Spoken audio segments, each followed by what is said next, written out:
production jabarani lajɛbagaw Mali kɔnɔ ani Mali kɔ kan ale ni Ondu TV kanubagaw an b'a ladɔnniya k'a fɔ ko nin ye aw ka émission mandi de min ye Mifa chez une star ye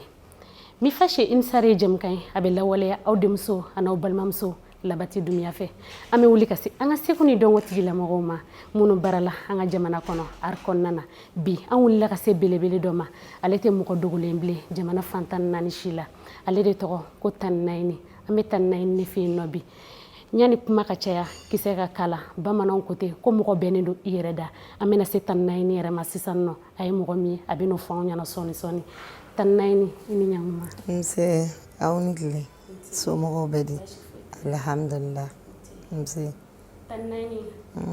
bi Mifa mɔgɔw wulila ka se yan ale ni Ondu TV ka bolo di ɲɔgɔn ma kanali kɔnɔna na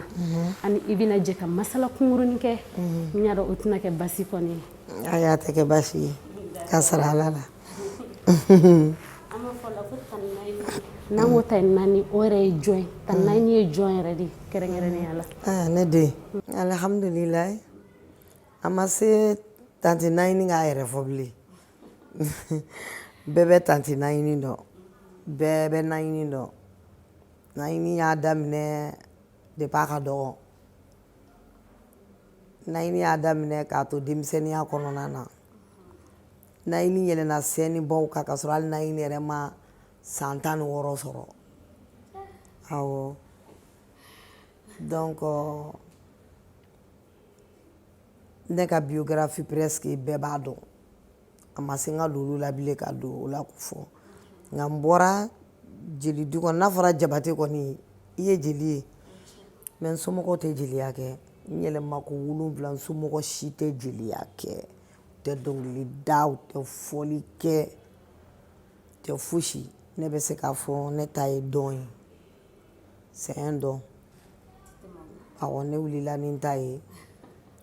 ka n to n ka kalan na en même temps bɛɛ parce que an ka famille bɛ kalan de an ka denmisɛnninw bɛ don kalan de la bɛ kalan de kɛ diyagoya nka bɛɛ ni dakan don donc Ala ye ne ta kɛ musique ye bon ne ye dɔnkilidala ye ne tɛ dɔnkilidala ye ten parce que Ala yɛrɛ ye kunkolo dɔ di yan nɔ n bɛ Ala fo o ye Ala ka baara ye n bɛ dɔnkili dilan n b'a fɔ an ka todunkan na n bɛ dɔnkili dilan n b'a a sɛbɛn n bɛ se ka kuma yɛlɛma ka kɛ dɔnkili ye fɛn dɔ bɛ se ka kɛ sisan dɔrɔn acte dɔ bɛ kɛ dɔrɔn ne bɛ n sigi ka miiri a kan i b'a fɔ cinéaste bɛ fɛnw kɛ cogo min na donc n bɛ se ka dɔnkili dilan o kɔnɔna na hali ne bɛ to masala la i bɛ kuma dɔ fɔ kuma dɔ ta ka da ɲɔgɔn kan ni ne y'a kuma 3 da ɲɔgɔn kan ne bɛ se k'a kɛ dɔnkili ye a tɛ tɛmɛ k'o ye Ala sɔn ye merci donc ka tila ka na fɔli kanu don dusukun na fɛnɛ donc c'est pour cela que n ko n ye musicienne ye n ye dɔnkilidala ye n ye dɔnkɛla ye parce que ne tun bɛ dɔn de kɛ kosɛbɛ mais hali Tani Nayini sisan yɛrɛ kɔni i b'a fɔ k'o ka jugu ni kɔrɔlen Tani Nayini mana yɛlɛ scène sanfɛ show dannen don acrobatie kɛ bon sisan nɔ poids taara wolokiliba ninnu tɛ se ka kɛ hali o yɛrɛ la fɛnɛ o cɛ man ɲi na bilen parce que an ka dugu jamana in kɔnɔ yan nɔ i bɛ se ka fɛn dɔw kɛ mais n'i y'a k'anw ka jamana in kɔnɔ a tɛ faamuya anw ka jamana in ko ɲa a faamuya man di sinon Tani Nayini mana yɛlɛ scène sanfɛ non i yɛrɛ b'a ye show dannen don mɔgɔ yɛrɛ b'a fɔ dɔw yɛrɛ b'a fɔ ko fatɔ awɔ ko a bɛna a ka fatɔya kow daminɛ sisan nɔ bon alors que n'i ye ne sigi ni ne yɛrɛ n sigi ko ne bɛ dɔnkili yɛrɛ da ko ne bɛ jeliya yɛrɛ kɛ diɲɛ yɛrɛ la k'an sigi ka dɔnkili da mɔgɔ t'a fɔ k'i bɛ se dɛ ne bɛ se yɛrɛ de a ye Tani Nayini Ala ye fɛn min di mɔgɔ ma ko Nayini ka dɔnkilidakan k'a man di i bɛ se k'a fɔ Nayini ko man di maa tɛ se dɔnkili la i ye nkalon tigɛ wa ne yɛrɛ dalen bɛ n yɛrɛ la n bɛ se dɔnkilida la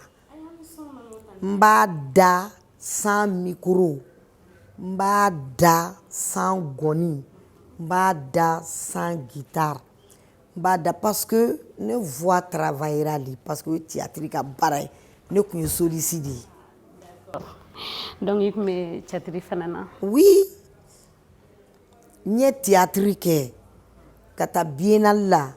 solo de chant n y'olu kɛ théâtre la ne tun bɛ ta comme solo de chant bala thème fana n b'o fana dɔnkili da en tant que n bɛ dɔn kɛ docteur yɛrɛ de ko ne ka dɔ bɔ soit n ka n base dɔn kan n ka dɔnkili bila soit n ka n base dɔnkili kan n ka dɔnba bila parce que fɔn a ka jugu don na tagalen ɲɛfɛ quoi a b'i se ka jouer i kan i fɔn kan quoi donc i b'i base dɔ kan ka dɔ to yen mais o tɛ n bali ko n tɛ n ka dɔn n bɛ dɔn kɛ mais ne tun bɛ dɔn modèle minnu kɛ fɔlɔ n y'olu bila parce que o tun ye acrobatie de ye ne tun bɛ acrobatie kɛ ne tun bɛ se ka n wolokili daminɛ yan fo gitɔrɔn da. Ayi hali sisan denmisɛnnin n'i y'anw bila o la an tɛ se k'o kɛ. Bon donc n ye pionnier kɛ ka tila ka kɛ pionnier cadre ye ne ye nin bɛɛ kɛ ayi donc awɔ pour te dire que art yɛrɛ de kanu donna ne dusukun na ne ye ni art de ala c'est un don quoi ala de y'a dɔn diyan mɔgɔ ma ne wele k'i sigi ka na i sigi n b'i dege dɔnkilida la o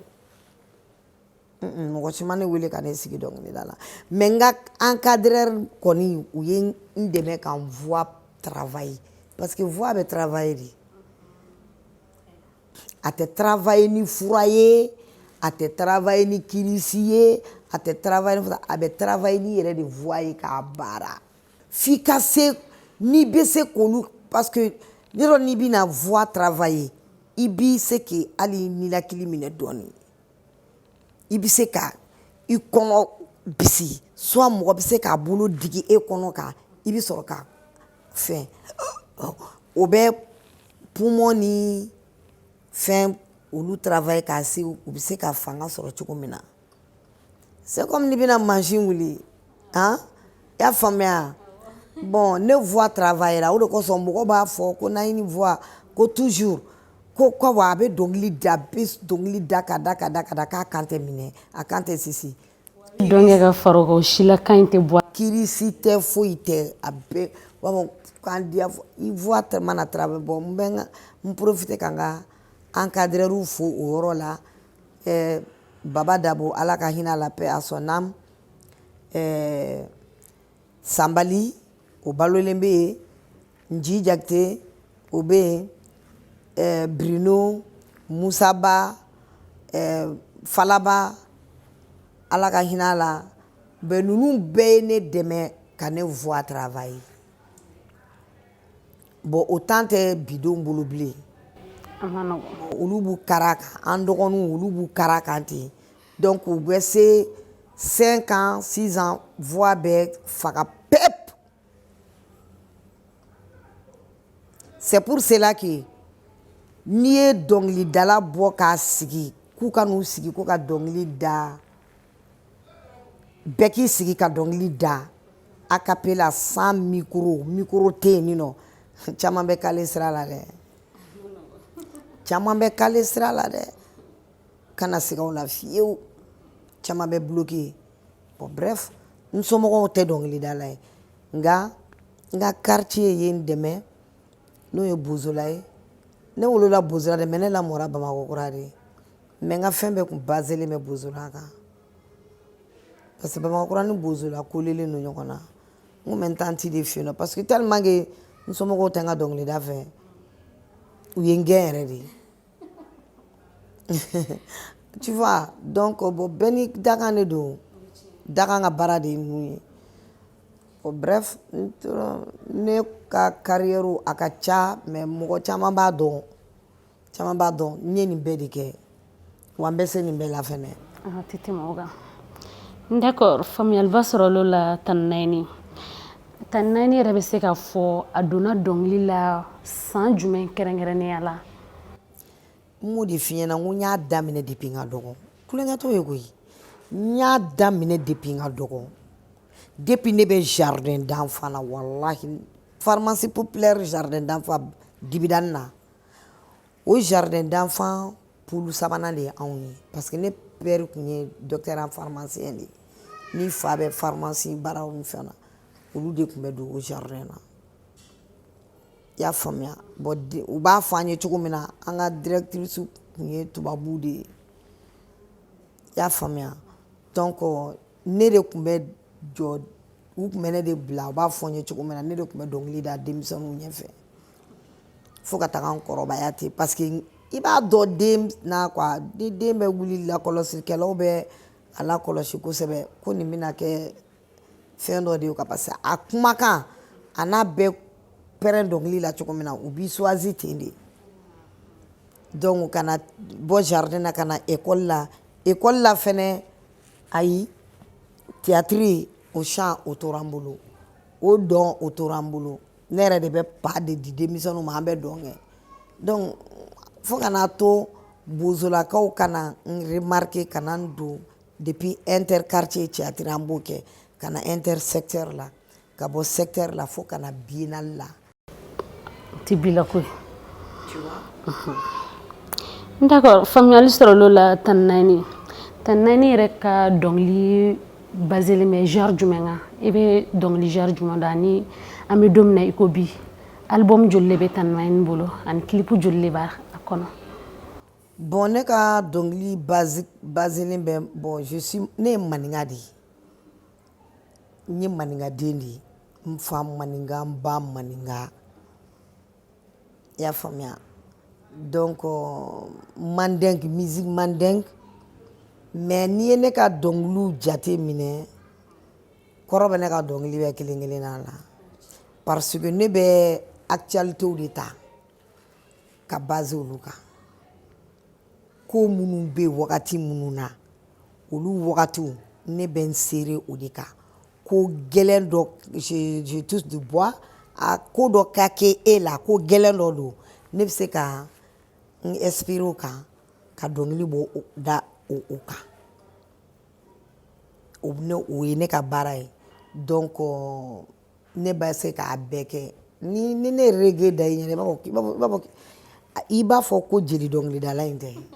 c'est à dire quoi frontière tɛ musique la quoi ne bɛ se k'a bɛɛ kɛ fo ni ne ye n ban n'i ko an ka na jeliya kan n bɛ na jeliya yɛrɛ yɛrɛ jeliya jɛ yɛrɛ yɛrɛ yɛrɛ n bɛ n sigi k'a kɛ k'a da jeliya ka ŋaraya yɛrɛ yɛrɛ kɛ n b'a kɛ n'i ko fɛnɛ ko n ka na ni ambiance ye n bɛ se ka ambiance fɛnɛ kɛ c'est à dire ne bɛ bɛɛ poule min fɛn min ka di yɔrɔ min mɔgɔ ye ne b'o olu ta kɛ a tɛ tɛmɛ o kan o ye dɔ ye merci c'est pour cela que n ko ne misigi n'i y'a ne ta ye c'est un don n somɔgɔ tɛ jeliya kɛ n bɛ segin o kan n fa ma fɔli kɛ a tɛ jeliya kɛ a ma mɔgɔ deli anw yɛrɛ ka famille tɛ sɔn a ma yɛrɛ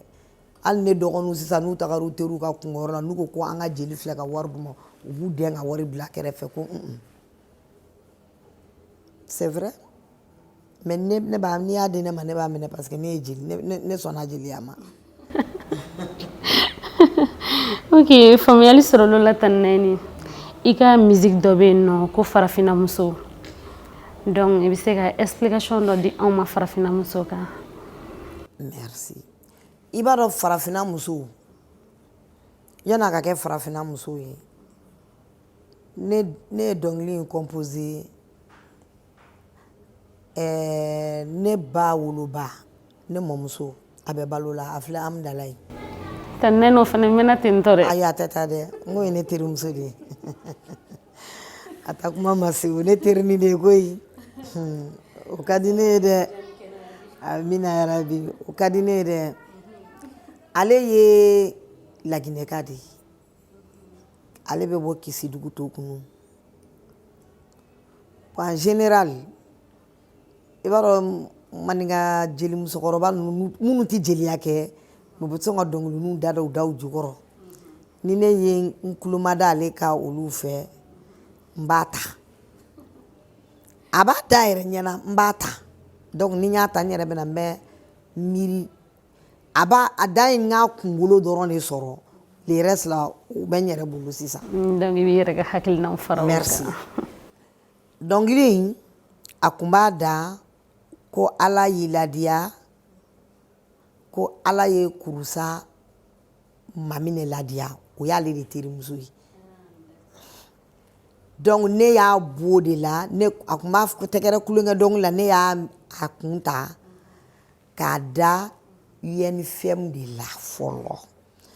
UNFM muso o y'a sɔrɔ parti fila de bɛ Mali kɔnɔ muso ka tɔn ani cɛw ka tɔn denmisɛnninya kɔnɔ o temps parce que anw ye Musa Tarawele tile denw de ye o temps kɔnɔna na il y a UDPM il y a UNFM o de tun bɛ Mali kɔnɔ donc ne y'a dɔnkili da UNFM musow de la ne tun bɛ to sɔn k'a répéter ni olu de ye k'a répéter n'olu ye k'a répéter n'olu ye Ala nana kɛ coup d'état nana kɛ coup d'état kɛlen ne tilala ka hakili jagabɔ k'a bɔ yɔrɔ UDPM tɛ se ka fɔ parce que UDPM ye Musa Tarawele ka parti ye UNFM ye o ye Masaran Konatew ka parti olu bɛɛ ni Musa Tarawele de bɛ pôle kelen na jamana ɲagaminen don bon producteur min bɛ na ne ka o b'a fɛ ka ne ka disque fɔlɔ bɔ o ko bon ne tilala k'an sigi hakili jagabɔ Mali musow ayi n tilala ka hakili wɛrɛ jagabɔ farafina musow k'a kɛ diɲɛ muso bɛɛ lajɛlen mais n y'a dilan n tagara kɛ Côte d'Ivoire de o de ye farafina musow ye i y'a faamuya parce que kana n dakɔrɔbɔ sa o de la n b'a fɔ n ko Ala y'aw ladiyala le na Ala y'aw ladiyala Ala y'aw ladiyala farafina musolu ladiyara mais n tun b'a fɔ fɔlɔ de ko UNFM ladiyara après n ko Mali musow après n nana hakili jagabɔ n y'a kɛ farafina musow ye donc bɛɛ ko o ka ɲi o ka ɲi o ka ɲi n ye pays Afrique pays tɔgɔw ta k'o don a kɔnɔ yaya donc ne ka inspiration bɛ ten de farafina muso nana o dacogo de la ten mais a dara a kɛra sababu ye a ye bom kɛ mais yan'o bɛɛ lajɛlen ka na n bɛ segin kɔ en arrière artiste et sa musique Radio Mali la ne taara don min na n ko n bɛ taa artiste et sa musique dɔnkili da Ala ka hinɛ Zumana Yɔrɔ Tarawele la paix à son âme Zumana ko e fitini k'e bɛ se ko ka dɔnkili da a y'a sɔrɔ an taara mangoro kari de la hôtel de l'amitié kɔfɛ an tun b'a fɔ ma ko Rabine an bɛ taga mangoro kari la tilegan fɛ guloki yɛrɛ tun tɛ ne ka na yɛrɛ ne ni n ka garisɔnɛni ni n ka guloki dɔ tun bɛ an kɔrɔmusow tun b'a dɔn ko chérie regarde mon dos u fitininin jalen bɛ ne kan na ne jaleni nana jɔ Zumana kɔrɔ n ko est-ce que n k'a fɔra ko mɔgɔ bɛna dɔnkilida la yan dɛ Zumana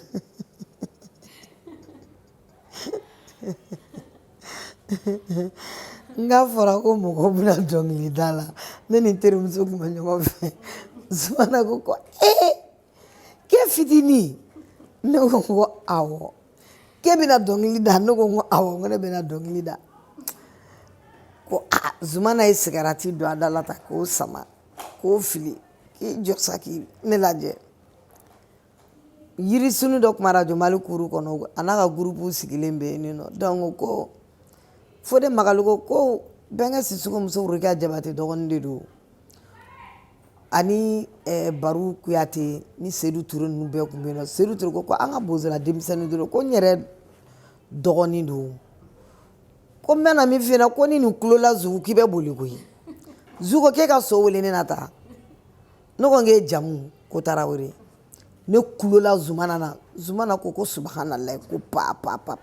Zumana y'a bolo da n kan 1000 billet bɔ k'o di ne ma ne taara ka n ka mangoro bɔrɔw bɛɛ to Radio Mali da la ka boli ne ni n terimuso ka taa Zumana ko ne k'an cɔ ne ka kɔrɔbaya dɔɔni ko n'Ala sɔnna ma ko n'a mago jɔra ne na k'a bɛ ne wele Donc après don dɔ la nana kɛ à ma grande surprise an sɔrɔ an bɛ internat na Senu biennale bɛ sen na parce que ni biennale tun bɛ kan u bɛ taga an bila internat na fo Senu an tun bɛ taa dugu kɔfɛ de ka taga internat kan an bɛ se ka 3 mois kɛ internat na awɔ. A tɛ segin ka na somɔgɔw lajɛ. Weekend na u b'an don car kɔnɔ ka na an bɛ na an somɔgɔw fɛ mais vacances kɔnɔnaw de don biennale tun bɛ k'o wagatiw de la après u bɛ taga n'an ye an ka encadrement ka ɲi a tɛ kun musomaninw n'a cɛmisɛnninw ka s'olu ka yɔrɔ la an ka se cɛmisɛnninw ka yɔrɔ la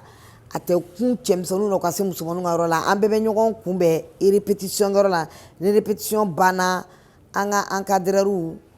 olu b'an accompagner ka taga anw bila an ka logement na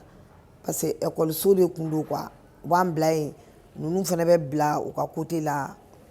a banna su mana ko dirigeants bɛɛ bɛ na musomaninw de ka cour kɔnɔ k'u sigi olu bɛ olu n'u ka baro kɛ olu n'u musow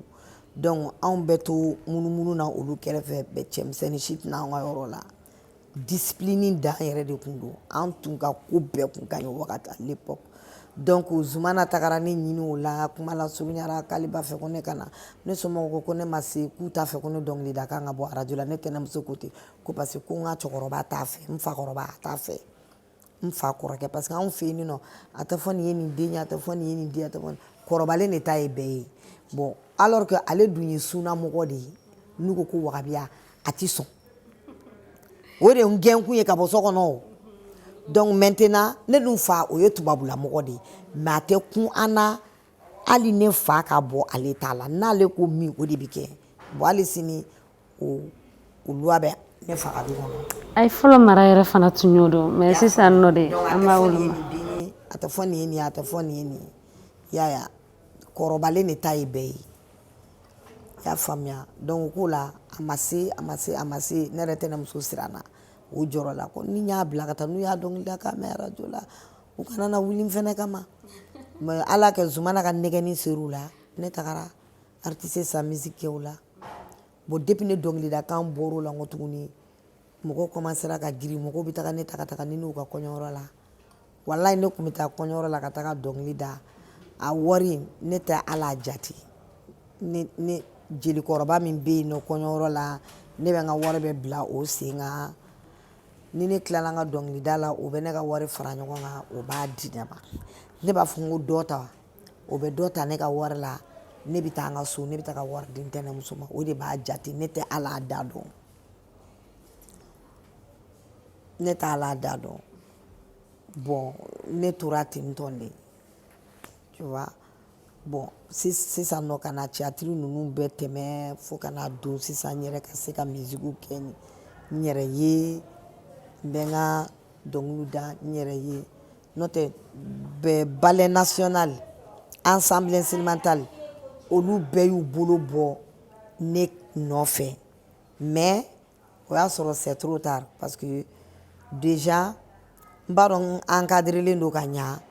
donc n yɛrɛ ka n ka indépendance kɛ n ta n yɛrɛ ye en même temps n bɛ ka kalan kɛ dɔɔni dɔɔni pour que n bɛ se ka parce que o de tun ye n yɛrɛ fa ka fɛn ye k'a denw ka kalan fo ne yɛrɛ ko n fa ma n ko ni ne kalanna yɛrɛ a bɛ ɲininka sɔn mun ka di i ye n b'a fɔ n ko non n ko ne bɛ kɛ sɔrɔdasi de ye awɔ chaque fois ne tun b'o de fɔ n fa ye n ko ne bɛ kɛ sɔrɔdasi de ye k'i bɛ kɛ sɔrɔdasi ne ma n ko awɔ ne fa ko k'i tɛ kɛ docteur ye ne b'a n ko bon n k'a bɛɛ kelen o n ko mais n ko sɔrɔdasiya de ka di ne ye ne fa b'a fɔ ko bon ko ne b'a fɛ ka kɛ docteur de ye tu vois bon mais ala ma sɔn si ma ala sɔnna nin de ma. mais hali o yɛrɛ la i kɛra musique docteur ye a bɛɛ kelen d'accord faamuyali sɔrɔla o la Tani Nayini an bɛ don min na i ko bi Tani Nayini album joli de bɛ Tani Nayini bolo ani clip joli b'a kɔnɔ. ye album ka ca ne ka album ne bɛ se ka fɔ 11 fo ka taa bila 13 la 11 o ye ni n ka musiciens ye mais 2 in o ye ni n ye muso groupe min créer o y'o ye bon comme actuellement ici au Mali album ko kuma ti amlé bon an ka album bɛ se ka ye à l'étranger de ali sisan ni ne bɛ taga n ka contrat la ne bɛ se ka taga ni CD 400 500 ye concert kɛ yɔrɔ yɛrɛ la yan'an bɛ bɔ an b'a sɔrɔ u y'a bɛɛ san ka ban mɔgɔ mɔgɔ bɛ don salle kɔnɔ bɔtɔ la u b'a san tabali ka da la bon o ye nanzaraw ye olu bɛ se olu bɛ fɛnw bɔ yan nɔ téléphone ka téléphone to an bolo kɔni an b'a bɛɛ ta téléphone ni clés ni critique fɛnw bɔ tu vois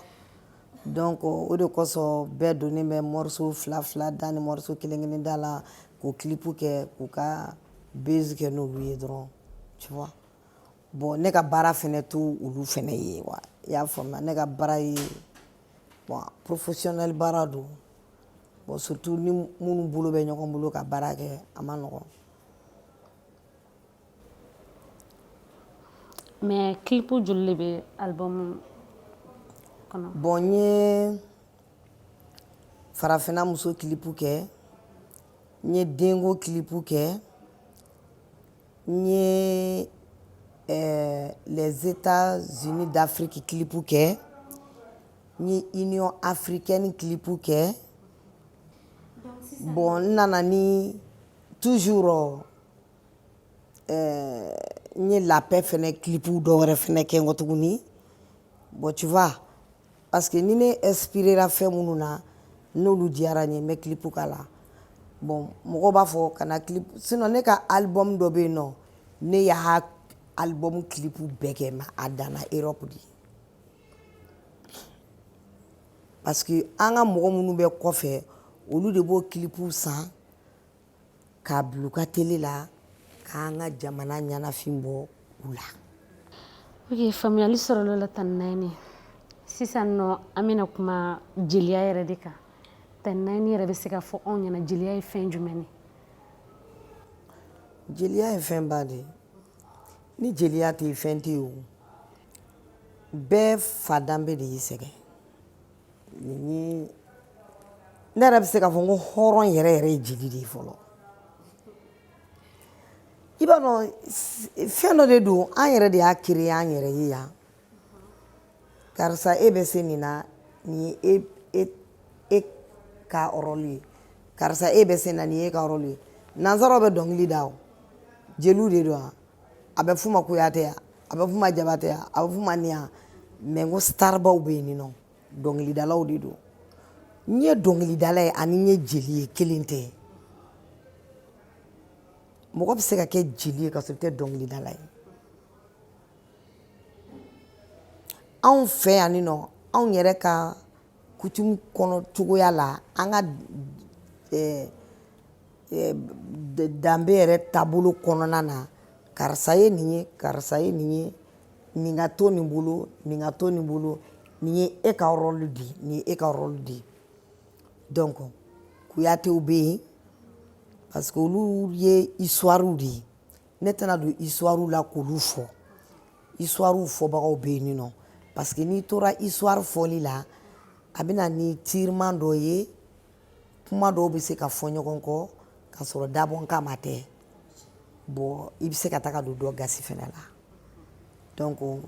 bɛ n jɔ o yɔrɔ la n tɛna don olu histoire kɔnɔ k'olu fɔ mais tant que bolo kɔni sinna e ma k'e ye jeli ye e yɛrɛ sɔnn'a ma i ye jeli ye jeli ka kan ka rôle min kɛ i b'o kɛ o ye mun ye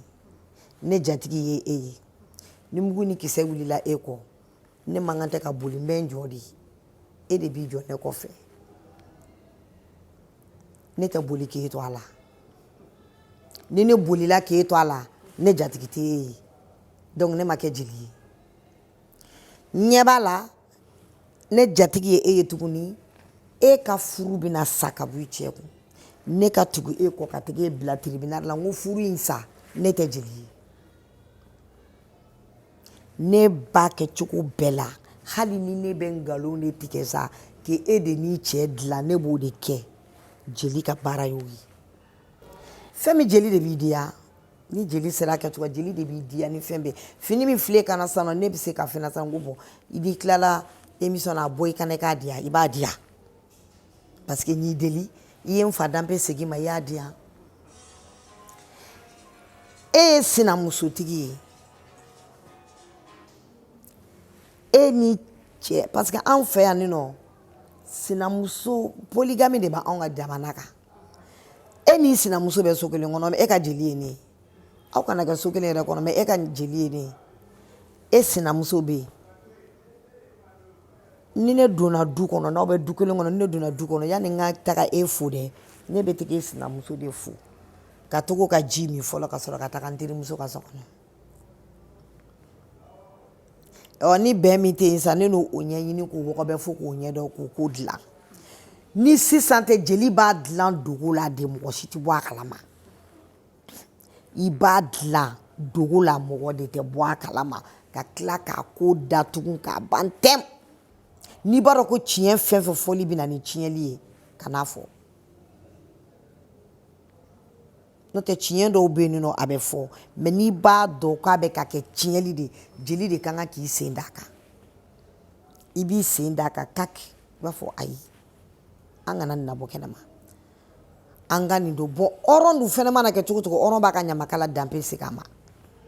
ɲamakala tɛ se k'i sigi ka kuma ka hɔrɔn ye ko fosi la k'a b'a bɔ a la ne yɛrɛ naɲini ne ma deli ka kuma n ka hɔrɔn ye ko fosi la k'a y'a bɔ a la a b'a to a la bon o bɛɛ ye jeli ka rôle ye o kɔrɔ tɛ ko i ye dɔnkilidala ye dɔnkili kɔni bɛɛ ye dɔnkilidala ye bɛɛ ye dɔnkilidala ye jeli ka rôle ye ninnu de ye ni sisan nɔ cɛ bɔra e nɔfɛ jɔn bɛ taga ni woro ye jeli ni i ka silamɛ furu bɛ siri don min na n'a dantigɛli bɛ kɛ jɔn b'a kuma fɔ e fa t'a fɔ e ba tɛ kuma a b'a dɔn a ka ɲamakalamuso de da n'e bɛ taa bila i cɛla la i ka mɔgɔ bɛ ka tigi bila jɔn bɛ da i kan ka tigi bila jeli jɔn bɛ taga kangarida ni kuma fɔ i cɛlakaw ye ko bɛ se ka taa ka jeli to wa ala k'a kuma janyana ni saya kɛra sutigiw de bɛ wuli ka kuma n ko bɛ kuma d'u ka jeliw de da kɔnɔ olu de bɛ wuli ka kuma ko an bɛ karisa fo a ye nin kɛ tan a ye nin kɛ tan a ye nin kɛ tan a ye nin kɛ tan n ko jeli de b'a fɔ jeliya ye fɛnba ye dɛ ne ka kilipu dɔ bɛ yen nɔ n ye n pan kunna o ye jeliya ka di sandiya n m'a fɛ ko n ka kilipu ka ca n ko jeliya ye fɛnba ye jeliya dun ye koba de ye jeli t'a yɛrɛ valeur dɔn anw yɛrɛ bidenw anw t'a an yɛrɛ valeur de dɔn n tɛ jeli valeur ka bon trop